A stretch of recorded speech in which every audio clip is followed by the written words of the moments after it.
Hello and welcome to Daily Reflection with Aneel Aranha.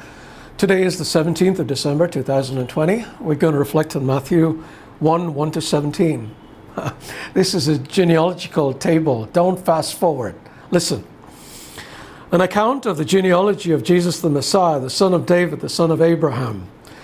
Abraham was the father of Isaac, and Isaac the father of Jacob, and Jacob the father of Judah and his brothers, and Judah the father of Perez and Zerah by Tamar, and Perez the father of Hezron, and Hezron the father of Aram, and Aram the father of Amminadab, and Amminadab the father of Nahshon, and Nahshon the father of Salmon, and Salmon the father of Boaz by Rahab, and Boaz the father of Obed by Ruth, and Obed the father of Jesse, and Jesse the father of King David. And David was the father of Solomon by the wife of Uriah, and Solomon the father of Rehoboam, and Rehoboam the father of Abijah, and Abijah the father of Asaph, and Asaph the father of Jehoshaphat, and Jehoshaphat the father of Joram, and Joram the father of Uzziah, and Uzziah the father of Jotham, and Jotham the father of Ahaz, and Ahaz the father of Hezekiah, and Hezekiah the father of Manasseh, and Manasseh the father of Amos, and Amos the father of Josiah, and Josiah the father of Jeconiah and his brothers at the time of the deportation to Babylon. And after the deportation of Babylon, Jeconiah was the father of Salathiel, and Salathiel the father of Zerubbabel, and Zerubbabel the father of Abiud, and Abiud the father of Eliakim, and Eliakim the father of Azor, and Azor the father of Zadok, and Zadok the father of Achim, and Achim the father of Eliud, and Eliud the father of Eleazar, and Eleazar the father of Mathan, and Mathan the father of Jacob, and Jacob the father of Joseph, the husband of Mary, of whom Jesus was born, who is called the Messiah. So all the generations from Abraham to David are 14 generations. And from David to the deportation to Babylon, 14 generations. And from the deportation to Babylon to the Messiah, 14 generations. The Gospel of the Lord.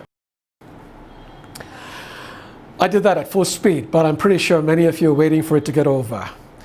You were probably wondering why Matthew would start his gospel with a long genealogy instead of getting straight into the action as Mark did, or telling a story of two miracle births like Luke did, or having the operatic opening we find in the Gospel of John. You know, in the beginning was the Word. The reason is because genealogy was very important to the Jewish people. The Jews were Matthew's primary audience. So when Matthew begins by writing an account of the genealogy of Jesus the Messiah, the son of David, the son of Abraham, he is introducing Jesus straight off the bat as the Messiah, the long-awaited Savior, linking him to the line of Abraham and to the line of David. Being of the line of Abraham places Jesus in the nation. Being of the line of David places him on the throne. Establishing this shows Matthew's Jewish readers that Jesus is from the lineage there were so many prophecies about. Next, Matthew arranges his genealogy in 3 sections of 14. One reason for this is undoubtedly as an aid to memorization. Seriously? Yeah. People in those days didn't find genealogies boring. They were exciting things. And they would actually be able to recite their own origins all the way back to Jacob, whose sons led the 12 tribes of Israel. A second reason for this arrangement is to highlight the importance of David in this genealogy. The numeric value of the Hebrew name David is 14. Interesting, yeah? There are quite a few lessons we can learn from this genealogy too. One is the overriding providence of God. He overrides the rules of succession time and time again, deciding who comes next in line.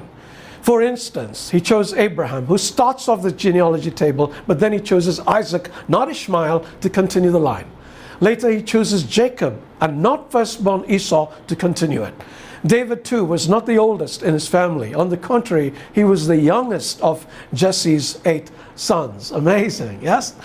Another thing we learn is about the grace of God. 5 women are included in this genealogy. See if you can spot them all. 4 of whom were Gentiles. 3 among them were guilty of sexual immorality. This shows us that the gospel is about everybody, and it is for everybody. It is for male and female, for Jew and Gentile, for rich and poor, and of course for the sinner. And finally, we learn that God keeps his promise. Remember, way back in Genesis, he said that the seed of the woman would crush the head of the serpent. Well, here was the seed of the woman, Jesus Christ, Redeemer of the world. So, not so boring after all, yeah? God bless you.